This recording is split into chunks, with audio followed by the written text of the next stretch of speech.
What is the means of ethics of private life. So ethics of private life का यहाँ पे means क्या है। So now will study about the ethics my self Madhu Dwivedi. So here the question is what is the means of ethics of private life. Ethics of private life का means क्या होता है। सो एक होता है रैशनल वेलबींग और एक होता है इमोटिव वेलबींग। रैशनल वेलबींग मतलब होता है एथिक्स ऑफ पब्लिक लाइफ में जो यूज़ हो उसे हम कहते हैं रैशनल वेलबींग। और इमोटिव वेलबींग का मतलब होता है एथिक्स ऑफ प्राइवेट लाइफ। अब कैसे तो हम समझते हैं। एथिक्स ऑफ प्राइवेट लाइफ मतलब पर्सनली हमारी बात हो रही है केवल।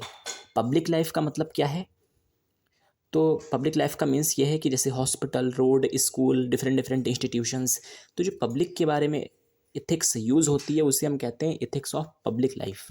जैसे कि हमारा कॉन्स्टिट्यूशन पूरे होल इंडियन सिटीजन्स के लिए बना हुआ है। जैसे कोई भी कॉलोनी है या कोई भी मान लेते हैं कि कोई भी कॉलोनी है या बड़े से बड़े जो सिटी होते हैं वहाँ पे क्या होता है, कोई ना कोई डिफरेंट डिफरेंट रूल्स होते हैं।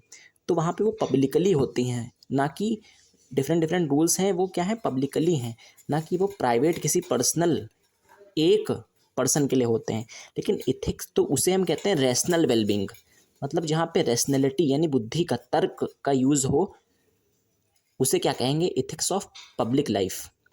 और इमोटिव वेलबींग का जहाँ पे यूज़ हो रहा हो उसे हम कहेंगे एथिक्स ऑफ प्राइवेट लाइफ।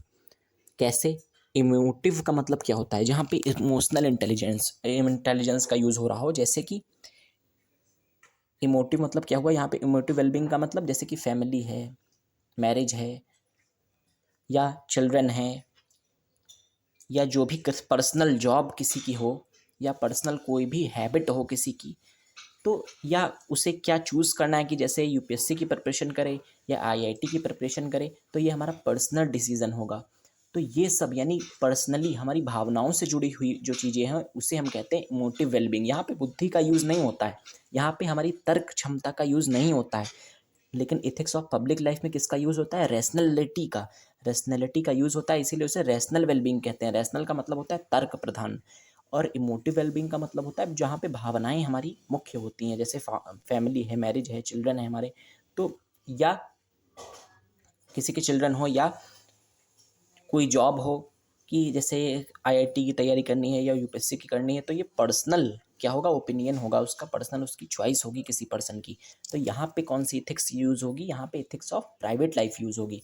तो जहाँ पे भावनाएं यानी इमोटिव वेलबींग जो होता है वहाँ पे क्या होता है, ethics of private life use होती है। जहाँ पे इमोशंस का यूज़ हो वहाँ पे इथिक्स ऑफ प्राइवेट लाइफ।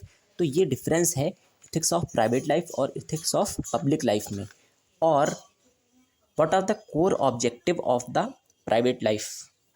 तो इथिक्स ऑफ प्राइवेट लाइफ के कोर ऑब्जेक्टिव क्या है। So to protect the minority rights, जो माइनॉरिटी है उसके राइट्स को प्रोटेक्ट करना, protection of the culture, and for the management of the anger, और फॉर कम्युनल हारमनी, लोगों के बीच में हारमनी बनाए रखना। जो माइनॉरिटी हैं, जो समाज में जो माइनॉरिटी हैं उनके राइट्स को प्रोटेक्ट करना। थर्ड है to protect the dignity of the minorities and to solve the dilemmas of cultural conflict, मतलब जो कल्चर से रिलेटेड डिफरेंट डिफरेंट कॉन्फ्लिक्ट होते हैं उन्हें सॉल्व किया जा सकता है इथिक्स ऑफ प्राइवेट लाइफ से।